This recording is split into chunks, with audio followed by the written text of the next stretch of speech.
జై గురుదత్త. జై కాళి. నేను మీ నరసింహదత్త స్వామి. దత్తశక్తి పీఠం వేద జ్యోతిష విజ్ఞాన సంస్థ. వాస్తు విద్య గృహవాస్తు శాస్త్రంలో ఈరోజు దిక్కులు, యోనులు అనేటువంటి అంశాన్ని చూద్దాం. డాక్యుమెంట్ షేర్ చేస్తాను, చూడండి.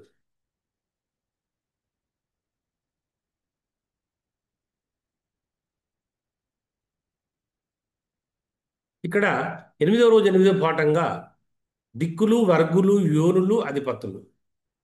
శిష్యుడు అడుగుతున్నాడు, గురుదేవ, వాస్తుశాస్త్రంలో దిక్కులకు, అక్షర వర్గాలకు, యోనులకు ఉన్న సంబంధం ఏమిటి? ఈ విషయాన్ని గ్రంథోక్తంగా విస్తృతంగా వివరించగలరా? గురువు సమాధానమిస్తున్నాడు, శిష్య, వాస్తుశాస్త్రంలో దిక్కులకు అత్యధిక ప్రాముఖ్యత ఉంది. దిక్కులు శరీరములో శిరస్సు వంటివి. ఎటు దిశలో నిర్మాణం చేస్తామో అది మన ఆరోగ్యము, ధనము, శాంతి మరియు శత్రు భయాలను ప్రభావితం చేస్తుంది. ముఖ్యంగా గృహ నిర్మాణానికి సంబంధించి నామ నక్షత్రం ఆధారంగా వ్యక్తి పేరు మొదటి అక్షరము వాస్తు సంబంధిత దిక్కును సూచిస్తుంది.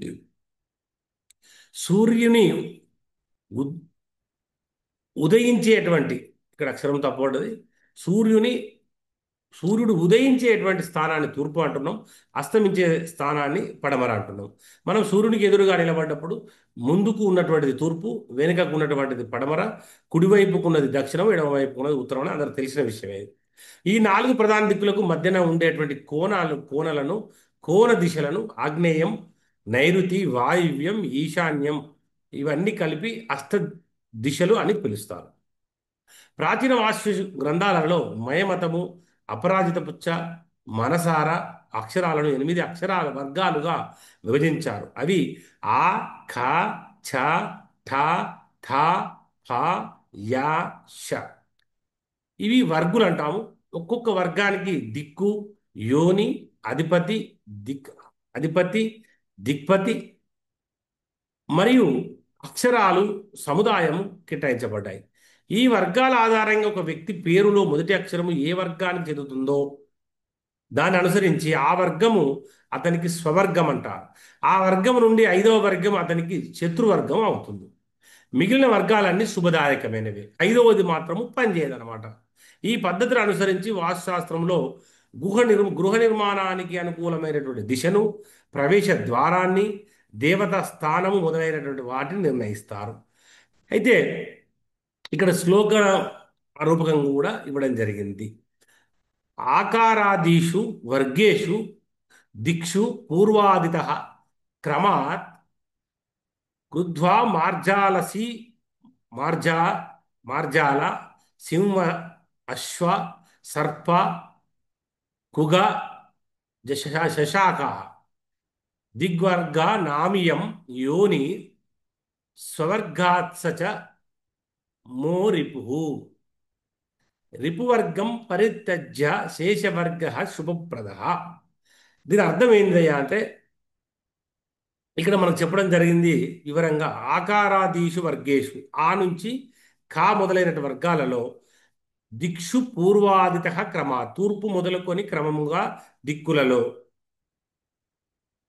గృధ్రు అంటే గరుడ పక్షి, మార్జాలం అంటే పిల్లి, సింహం అంటే సింహము, అశ్వం అంటే గుర్రము, సర్పం అంటే పాము, ఖూ అంటే మూషికము, గజ అంటే ఏనుగు, శాసక అంటే కుందేలు, దిగ్వర్గా నామ్యం ఈ వర్గాలకు దిక్కులకు సంబంధించినవి. యోని అంటే జంతు యోని, ప్రాణి స్వరూపము. స్వర్గాత్ అంటే తన వర్గము నుండి.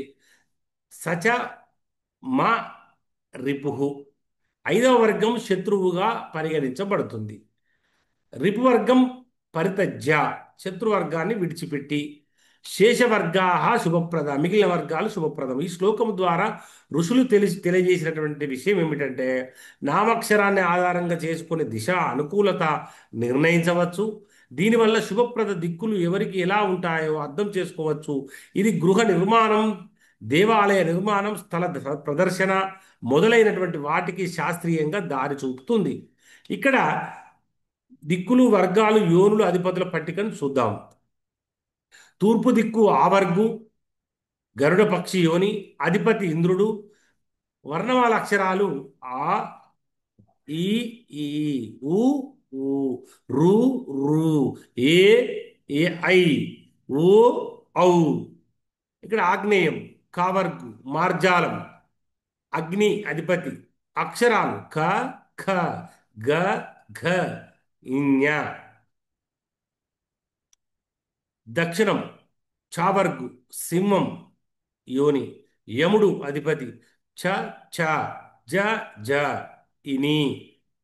నైరుతి, ఠావర్గు, శునకం, నిరుతి అధిపతి, ఠ ఠ, ఢ ఢ, న న. పడమర, ఠావర్గు, సర్పము, యోని, వరుణుడు అధిపతి, థ థ, ద ధ, న. వాయువ్యము, పావర్గు, మూషికం అంటే ఎలక, వాయువు అధిపతి, ఫ ఫ, భ భ, మ. ఉత్తరం, యావర్గు, ఏనుగు, ఏనుగు యోని, కుబేరుడు అధిపతి, య ర ల వ అక్షరాలు.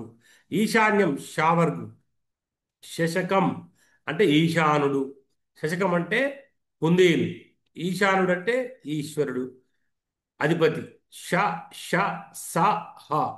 ఈ విధంగా నామాక్షరాలు, దిక్కులు, వర్గాలు, యోనులు, అధిపతులు అన్ని వాస్తుశాస్త్రంలో పరస్పర సంబంధాలతో మన జీవితానికి, నిర్మాణానికి శుభాశుభ ఫలితాలను కలిగించగలవు.